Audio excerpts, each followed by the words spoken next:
ولا تقولوا لما تصف ألسنتكم الكذب هذا حلال وهذا حرام لتفتروا على الله الكذب إن الذين يفترون على الله الكذب لا يفلحون.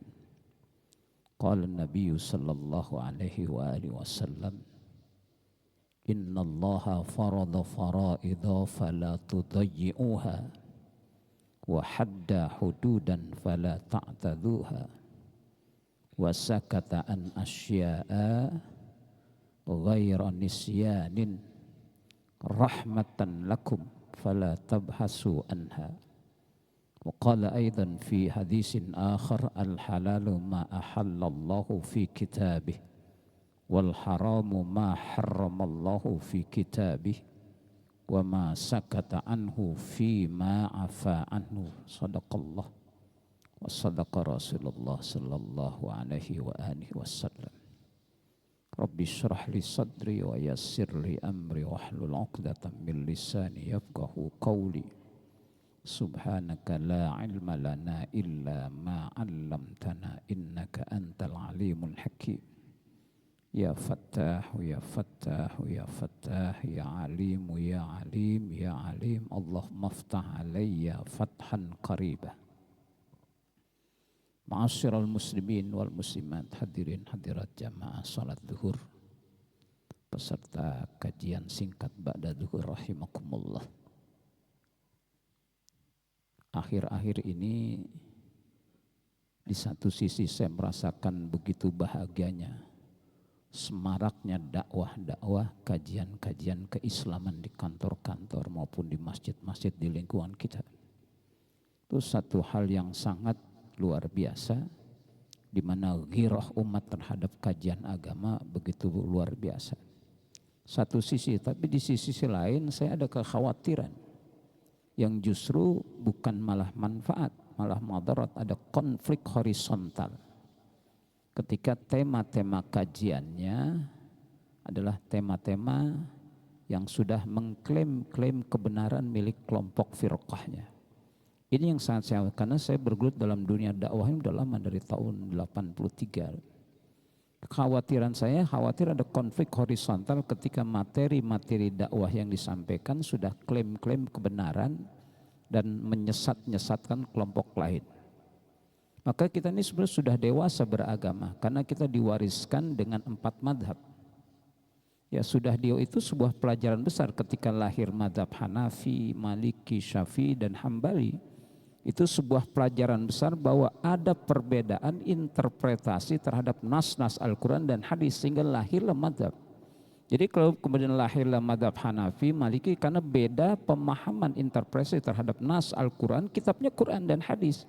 Itu perbedaan penafsiran terhadap teks-teks Al-Quran. Jadi kalau sudah orang-orang besar yang sangat ilmunya luas itu sudah berbeda kita, ini apalah artinya? Maka dalam konteks kita taklid, mengikuti saja. Sebab saya yakin jangankan menyimpulkan hukum dalam Quran, baca Qurannya dengan tajwid yang benar barangkali masih jauh kita.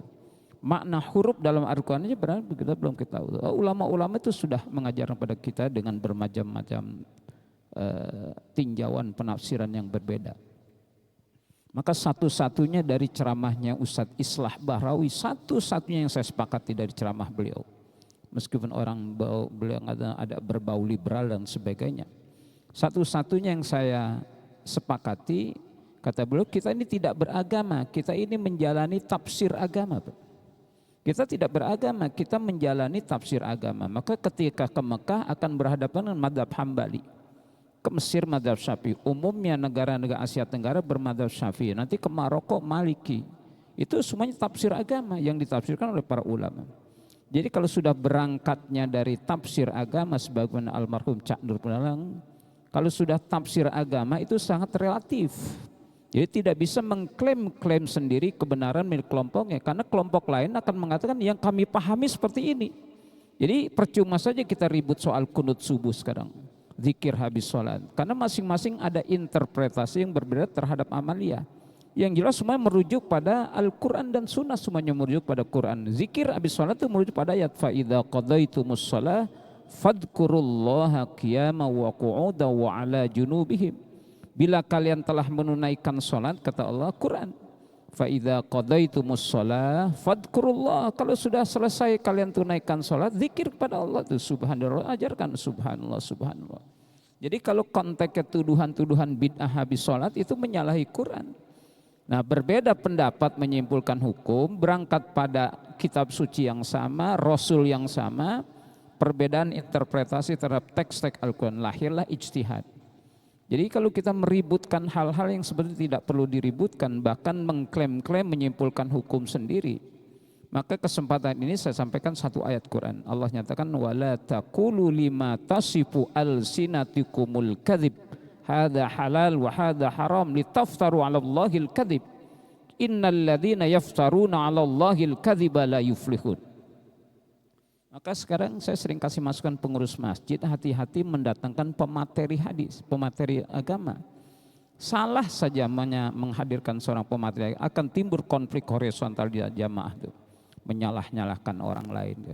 Allah nyatakan wala taqulu lima tasifu alsinatikumul kadzib. Jangan kalian mengatakan apa yang disifatkan oleh lidah kalian sebuah kebohongan.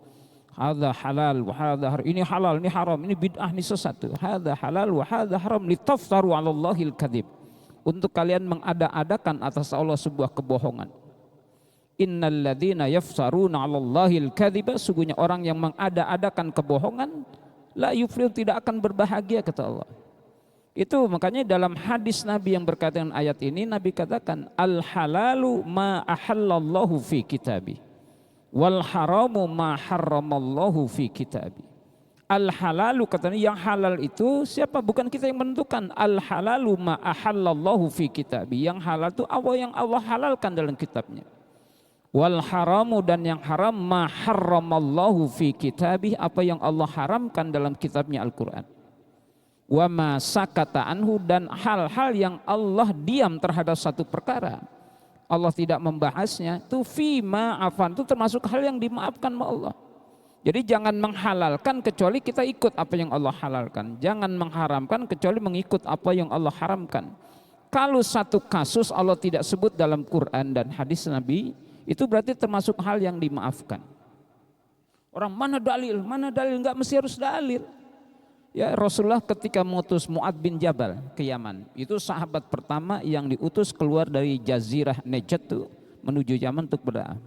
Nabi tanya, kaifa taqdi idza arada laka qada? Bagaimana engkau menghukumi jika muncul perkara hukum nanti di negeri kau berdakwah? Qala aqdi fi kitabillah, saya akan menghukum dengan kitabul Al-Qur'an. Kalau ada muncul kasus hukum, saya akan cari Al-Qur'an. Aqdi bi kitabillah. Katanya fa illam tajid fi kitabillah, kalau Anda tidak mendapatkan kitab, fa bi sunnati rasul, saya akan cari hadis Rasul, sunnah Rasul. Falam fa illam tajid fi sunnati rasul, kalau kau tidak dapatkan sunnah Nabi, aqdi bi ra'yi, aku akan menghukumkan dengan akalku. Wala alu, tapi aku tidak akan melampaui batas. Jadi kesimpulan hukum itu bisa berdasarkan akal. Ya, kalau tidak ada dalam Al-Qur'an, Nabi katakan kaifa taqdi idza arada laka qada? Aqdi bi kitabillah, saya akan menghukumkan dengan kitabullah. Fa illam tajid fi, Nabi katakan kalau kau tidak dapatkan dalam kitabullah, berarti ada hal-hal yang belum disinggung oleh Al-Qur'an. Sampai Nabi katakan fa illam tajid fi kitabillah, kalau saudara belum mendapatkan kitabullah, kaifa taqdi, bagaimana kamu hukuman? Fa bi sunnati rasulullah, dengan sunnah Rasulullah. Nabi tanya kaifa walam tajid fi, kalau kau tidak dapatkan sunnah Rasulullah, oh berarti belum semua mencakup tuh aspek kehidupan. Fa illam tajid fi sunnati rasul, kau tidak dapat sunnah Rasul, kata Mu'ad bin aqdi bi ra'yi, aku akan menghukumi dengan akalku. Wala alu, tapi aku tidak akan melampaui batas dengan akal. Jadi ada kesimpulan hukum yang berangkat dari kesimpulan akal. Contoh mudah analogi, Bapak kalau ke pom bensin itu ada tulisan dilarang merokok. Ada kan dilarang merokok. Enggak perlu, saya boleh bakar-bakaran enggak perlu dalil. Jadi nggak boleh merokok, dia bakar-bakaran. Yang nggak boleh kan merokok, saya bakar-bakaran nggak tahu. Oh, nggak usah tulis dilarang bakar-bakaran, cukup dengan dilarang merokok. Itu namanya analogi. Wah, merokok saja nggak boleh, apalagi. Jadi nggak perlu harus dalil. Mana dalilnya? Kias, itulah fungsi akal. Kias itu analogi. Contoh lagi, kalau di kamar mandi di situ ada dilarang kencing di sini. Jadi jangan Bapak buang air di situ karena alasan nggak ada larangan buang air. kencing saja nggak boleh, apalagi buang air besar. Begitu. Jadi ada metode menyimpulkan hukum dengan otak, itulah kias. Maka kias itu, analogi itu menjadi sumber syariat juga. Mu'adz bin Jabal, kalau kau tidak dapat Quran di sunnah, kalau nggak sunnah ya dengan akal saya. Jadi contoh tadi itu dilarang kencing di sini, nggak boleh kencing, jangan kemudian bapak buang air besar karena dasarnya nggak boleh kencing. Kalau kencing aja nggak boleh, apalagi buang air besar. Dilarang merokok pom bensin, bakar-bakaran, dia bakar-bakaran. Ya kan yang nggak boleh kan rokok, saya bakar-bakaran. Pak, ngerokok saja nggak boleh, apalagi bakar-bakaran. Itu namanya metode menyimpulkan satu hukum dengan akal. Maka kalau Allah Subhanahu wa taala mendiami dan tidak menyikapi, termasuk hal yang Allah maafkan. Jadi halal itu kudu ikut apa yang Allah halalkan, haram apa yang Allah haramkan. Wa ma sakata anhu fi ma afa anhu, apa-apa yang Allah tidak menyikapinya, Allah mendiami terhadap itu, termasuk Allah maafkan. Ini kan perlu bijak, Pak. Kadang-kadang berbeda sedikit sudah wah sesat tuh, dolalah, sesat subuh. Kemarin bulan yang lalu saya sampaikan tuh, saya tampilkan seorang namanya Abdurrahman bin Muljam At-Tamimi. Ini subhanallah, Rasulullah ketika beliau hidup mensabdakan, sampai Rasul bersabda, walladzi la ilaha illa huwa inna ahadakum la ya'malu bi amali ahlil jannah hatta yakuna ma bainahu wa bainaha illa dhira. Kata Nabi, sungguhnya ada salah seorang dari kalian yang beramal dengan amalan ahli sorga. Ini orang soleh luar biasa. Peristiwanya belum terjadi. Terjadi beberapa Rasulullah wafat baru terjadi peristiwanya. Inna ahadakum, sungguhnya ada salah seorang kalian, kata Nabi, layak malu, sungguh ia beramal bi amali ahlil jannah, dengan amalan ahli sorga. Hatta ma yakuna bainahu wa baina, sampai antara dirinya dengan sorga saking banyak amal solehnya, illa dhira, tinggal sahasta. Antara dirinya dengan sorga tinggal sahasta jaraknya, enggak 2 meter, tinggal sini. Saking banyak amal solehnya. Ya. Fayasbiku alaihil kitab, maka mendahului takdir Allah untuk orang ini sebelum dia mati. Fayamalu bi amali ahlin nar, dia beramal dengan ahlan neraka. Fayadkhuluha, maka kemudian masuk ia ke dalam neraka, kata Nabi. Bayangkan, sayang sekali sorga tinggal sahasta dengan amal solehnya. Ada takdir Allah. Fayasbiku alaihil kitabu, mendahului atas orang ini ketetapan Allah. Fayamalu bi amali ahlin nar, maka kemudian ia beramal dengan amalan ahli neraka. Fayadkhuluka, masuk ia ke dalam neraka. Padahal sorga tinggal sahasta. Orang sayang sekali amal solehnya, tapi ada ketetapan Allah. Makanya ini kita takutkan. Yang ditakutkan oleh orang-orang soleh itu akhir hidup kita, Pak. Maka kita Allah makhtim lana bi husnil khatimah wa la takhtim alaina bi su'il khatimah wa syarril akibah. Itu yang kita takutkan. Maka kalau sekarang kita menghukum-hukumkan orang masuk neraka, apakah kita sudah pasti masuk surga? Ini yang sudah surganya tinggal sahasa dengan amal, ada ketetapan Allah yang kita tidak tahu akhir hidup kita ini gimana. Siapa orang ini? Abdurrahman bin Muljam At-Tamimi. Dia orang hafidh Al-Quran. Dia hafal Al-Quran 6.666 di otaknya 114 surat. Sudah hafal Al-Quran dan jalan hidupnya zuhud, kezuhudan, dia zahid. Zahid itu orang yang tarkud dunia li ajlil akhirah, meninggalkan dunia untuk meraih akhirat. Itu namanya zuhud. Dunianya enggak seberapa, kadang targetnya adalah akhirat. Ini zuhud, hafal Quran, zuhud luar biasa. Kan kesolehan luar biasa, Pak. Tapi subhanallah, apa yang dilakukan oleh Abdurrahman bin Muljam? Bapak kalau klik aja internet, keluar tuh siapa dia. Dia hafidhul Quran dan dia seorang zahid. Amalnya begitu banyak sehingga kata Nabi, antara dirinya dengan sorga tinggal sahasta. Ini hadis ini muncul bukan karena di latar belakangnya asbabul wurudnya Abdurrahman, bukan, karena peristiwa terjadi. Kita ini umat Nabi Muhammad tinggal menunggu saja kebenaran sabda Nabi. Tinggal tunggu. Jadi kalau kejadian sekarang, 1434 tahun yang lalu Nabi sudah sabdakan. Tinggal tunggu peristiwa nyatanya. Nah, ini diomongkan oleh Nabi sebelum peristiwa terjadi, karena peristiwa terjadi setelah Rasulullah wafat. Apa yang dilakukan oleh Abdurrahman bin Muljam At-Tamimi? Inilah cikal bakar radikalisme di sini, Bang. Cikal bakar radikalisme oleh orang namanya Abdurrahman At-Tamimi, Abdurrahman bin Muljam At-Tamimi. Apa yang dilakukan? Dia bunuh Imam Ali bin Abi Thalib ketika sedang melaksanakan sholat subuh di bulan suci Ramadan. 3 kesucian dia robek. Pertama, yang dia bunuh orang soleh, Imam Ali. Yang kedua, sedang mengerjakan sholat. Kecuali orang itu barangkali bukan orang soleh, lagi berbuat maksiat, dibunuh, masih ada pembenaran. Gua bunuh, dia lagi mabok, dia zina. Nah, ini yang dia bunuh orang soleh, Imam Ali. Sedang mengerjakan sholat di bulan yang penuh kesucian, bulan suci Ramadan, dia bunuh. Nah, peristiwa ini terjadi sesudah Rasulullah wafat, tuh pembunuhan terhadap Imam Ali bin Abi Thalib. Karena apa? Dia mengalah dengan Muawiyah. Abdurrahman bin Muljam nggak mau nih Imam Ali mengalah. Kenapa yang benar harus ngalah dengan yang batil? Ya, jadi sekarang yang benar kalah dengan yang batil. Terjadi zaman Ali juga, dia nggak mau Ali mengalah dengan Muawiyah, sehingga dia tidak reda, dia bunuh Imam Ali dengan dasar ayat man lam yahkum bima anzalallah faulaika humul kafirun.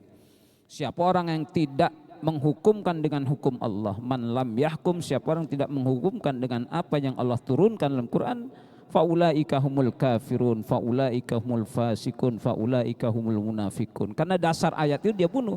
Kenapa Anda harus mengalir dengan Muawiyah? Anda jalan benar, Muawiyah jalan yang sesat. Kenapa harus mengalir? Dia tidaklah, dia bunuh. Padahal surga tinggal seasar. Maka saya katakan, kita ini semuanya sudahlah, ada perbedaan, kita hormati saja. Silakan Anda mendoktrin jamaah Anda, masjid Anda dengan doktrin, tapi tanpa sikut kanan sikut kiri. Ini karena sikut kanan sikut kiri, akhirnya terjadilah, saya khawatir konflik horizontal, bisa jadi antara kita bunuh-bunuh karena perbedaan pemahaman. Dan itu pernah terjadi dalam sejarah. Perkhilafiyah dalam konteks fikih itu pernah terjadi saling membunuh antara kita. Lah kalau 2 muslim saling membunuh, kata Nabi, idal taqal muslimani bisayfihima fal qatil wal maqtul finnar. Kalau 2 orang muslim, kata idal taqal muslimani, bila 2 muslim saling ketemu bisayfihima dengan pedang dua-duanya, fal qatil, maka si pembunuh, wal maqtul, dan yang tiru, finnar, dalam neraka. Jadi dua-duanya muslim dalam neraka, yang membunuh dan yang dibunuh. Sahabat, ya Rasulullah, fama balul maqtul, ya Rasul, yang terbunuh kesian sekali kok neraka, dia kan terbunuh. Kata Nabi, innahu kana harison, dia juga pengen bunuh saudaranya. Jadi kalau 2 orang sudah angkat golok dan celurit, Pak, muslim dua-duanya pasti ingin saling membunuh. Cuma satu kalah duluan atau kalah lemah, terbunuh. Jadi fal qatil wal maqtul finnar, yang membunuh dan yang terbunuh di dalam neraka. Banyak karena konflik fikih terjadi itu, pembunuh berdarah, ya Allah.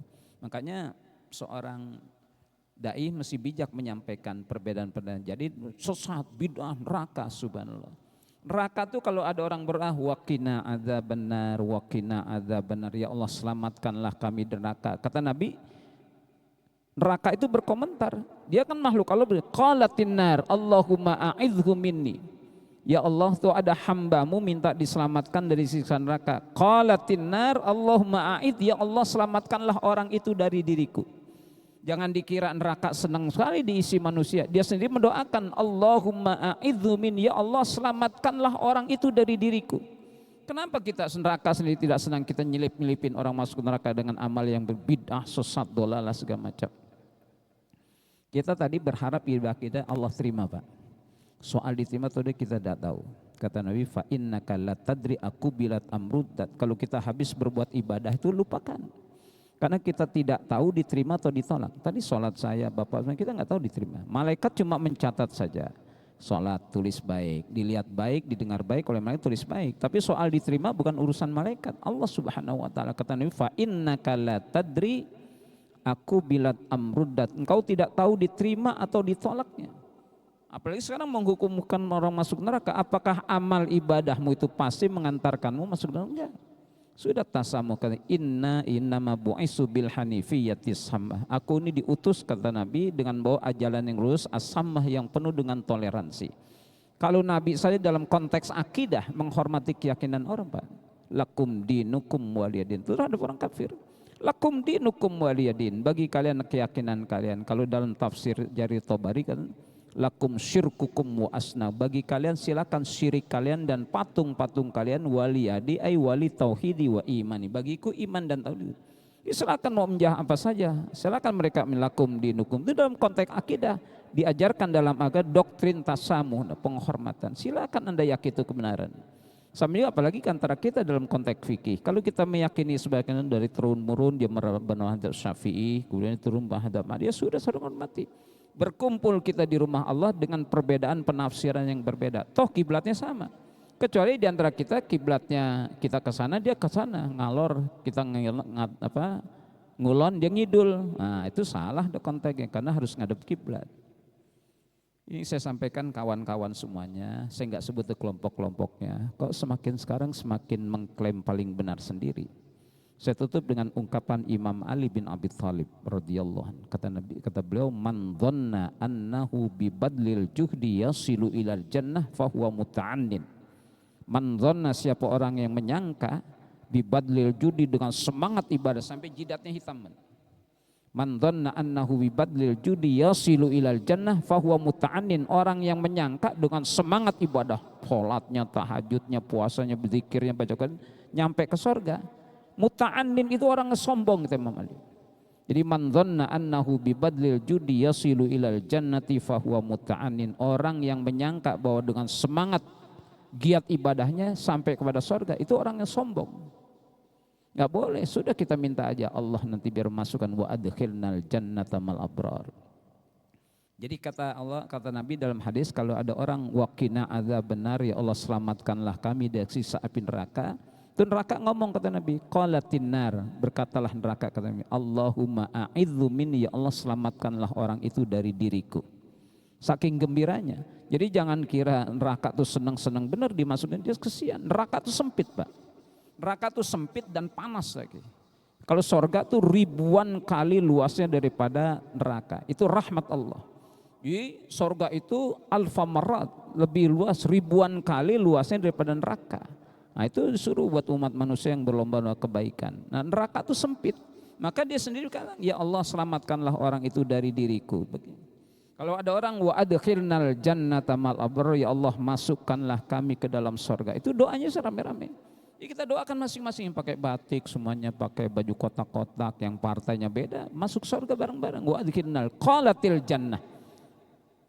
Surga merespon, Pak. Allahumma a'idkhul jannah, ya Allah masukkan orang itu ke dalam surga. Bayangkan, begitu gembiranya surga, ada orang berdoa, ya Allah masukkanlah kami ke dalam surga. Qalatil jannah, berkata Allahumma ya Allah a'idkhul jannah, adkhilhul jannah, masukkan orang itu ke dalam surga.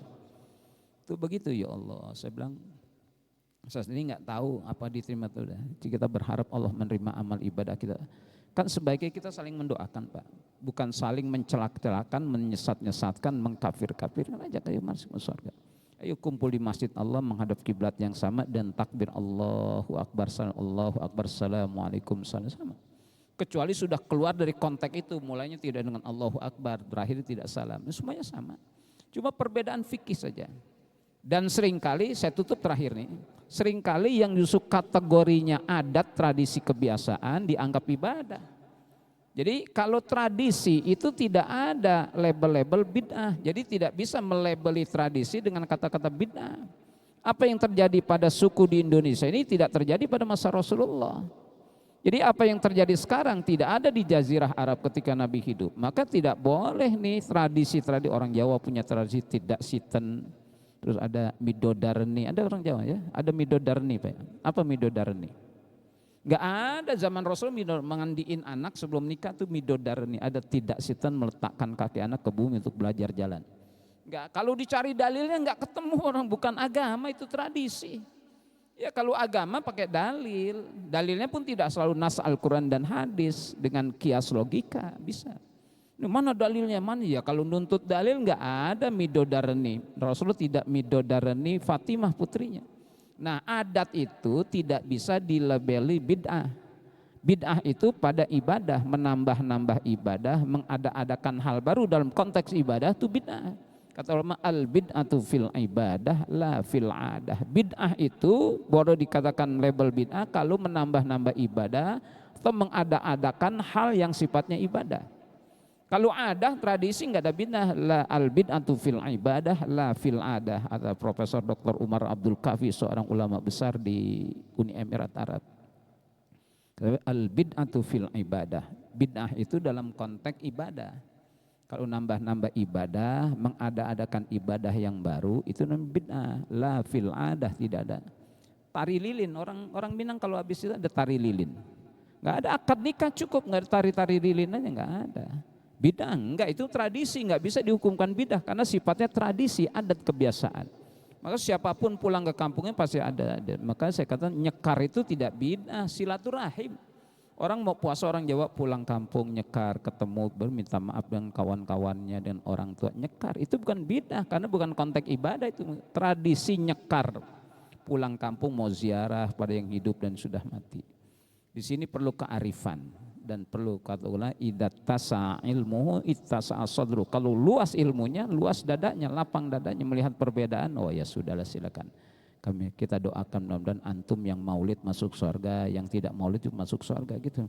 Jadi maulid itu bukan ibadah, tradisi itu. Kalau Rabiul Awal bukan hanya di Indonesia saja, hampir banyak di negara-negara Islam, di Syria, di Mesir itu ada maulid Nabi kalau Rabiul Awal, dan itu bukan konteks ibadah. Jadi salah melabelkan maulid Nabi itu dengan bid'ah, karena itu bukan ibadah, itu ada kebiasaan. Mau ada mau nggak ada terserah. Mau ada mau tidak ada nggak serah, karena itu konteksnya ada kebiasaan tradisi. Ya mudah-mudahan kita ini semuanya orang-orang yang bijak menyikapi perbedaan yang ada, tidak malah menghukum-hukuman masuk neraka, sesat, dan justru doakan biar masuk surga bareng-bareng. Wa adkhil, makanya rapatnya jama' wa adkhilnal jannata mal abrar. Ya Allah, masukkanlah kami ini orang semuanya yang pakai batik, baju kotak-kotak, yang jaketnya kuning, jaketnya merah, jaketnya putih, hitam, kuning, terus yang jaketnya lagi biru, biru muda, biru tua, semuanya bermasuk surga. Ya mau Gerindranya, mau PKS-nya, mau Golkar, PDIP, selama dia muslim, wa adkhilnal jannata ma'al abrar ya azizu ya ghaffar ya rabbana alamin. Subhanakallahumma wa bihamdika asyhadu an la ilaha illa anta astaghfiruka wa atubu ilaih. Wal afwa minkum, summa assalamu alaikum warahmatullahi wabarakatuh.